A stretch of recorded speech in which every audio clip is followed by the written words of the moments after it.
what is the proper order of operations or process for flipping a house or maybe even doing a unit turn, right?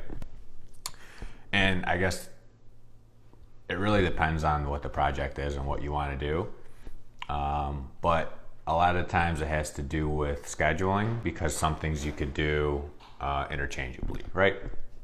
But for example, if you have to fix walls because they're like caving in and you got to rebuild them, or you got to straighten stuff out in the basement, you always want to do that first, right? You don't want to start painting upstairs and then the guys are jacking up the house and like shifting it, and you might get a crack here and a crack there, so your new paint job is not going to look good, right? Most of it's like common sense stuff, maybe. Again, like a roof, right? If your roof's leaking, you don't want to redo the whole inside of the house while the roof's still leaking, right? Same thing with demo. You don't want to refinish your hardwood floors and then be like, yeah, we'll just demo the bathroom later, right? And then just track all that stuff all over the floor, right? So there's a certain order of operation, but most things some things you can do interchangeably, right? But big stuff like that can literally affect things on the other end, you really don't want to do those last, right? You want to start with those big things. And that I think for the most part it's common sense, but sometimes it's not. So another example, like plumbing and electrical, right?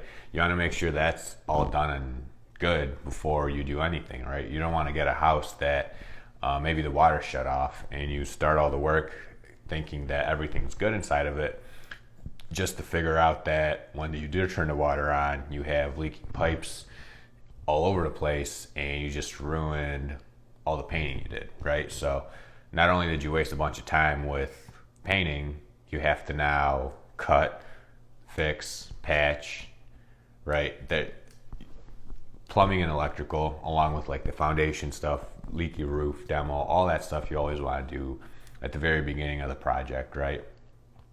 And a lot of cities, this is kind of where it gets tricky, because a lot of cities won't turn the water on, let's say, if you don't have a C of O, right? But in those cases, you can get someone with a water key, turn the water on, and find your things, even though you're not supposed to. But hey, I think sometimes if you can probably call the city and be like, hey, I'm trying to see if I have any leaks, and they might come out and turn it on and off. Sorry, don't want to get too long drawn on that, but you just want to make sure that you don't do work and then you have to like redo it later, right? Because that's a waste of time, a waste of resources, or a waste of everything. But like, for example, some things that are interchangeable, you would want, like, I don't know, let's say like paint and flooring, right? You could, maybe your paint guy can only come like tomorrow and your flooring guy can only come, right? So you can do those interchangeably. It would just be a matter of, I guess it depends if it's like an apartment, right? In an apartment, usually if it's all carpet, they go in there, spray everything, rip the carpet out, throw a new carpet in, and you're done, right? But in most houses, you're redoing hardwood floors or, whatever you're doing. So a lot of times, I usually like the paint being done first and then the floors, because most of the new machines now are really good and they have good vacuum, so they don't really leave a lot of dust. Plus the house gets cleaned afterwards too, right? So those things could be interchangeable most of the time. It just depends on like how your scheduling is. Same thing with like maybe kitchen cabinets or painting. I usually like the painting to be done and then the cabinets to go up, so that way it's nice and clean and you got really nice lines and you don't have any like weird paint lines or anything like that. But sometimes you can't get your painter in there and you guys are able to throw the cabinets up. So what do? You throw the cabinets up, and then the painters, obviously you have good painters, so they can just cut everything in really nice so you can't even tell, right? So some things are interchangeable.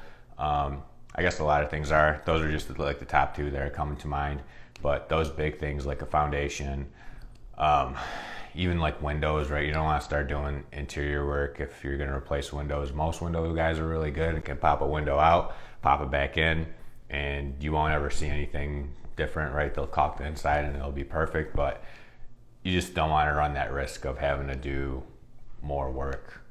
Mostly if you've already done it once and it's really nice, right? You don't want to start doing stuff over again. But anyway, I hope this video helped, and if you have any questions on if you're flipping a house or doing a unit turn or something, feel free to reach out. Be glad to help.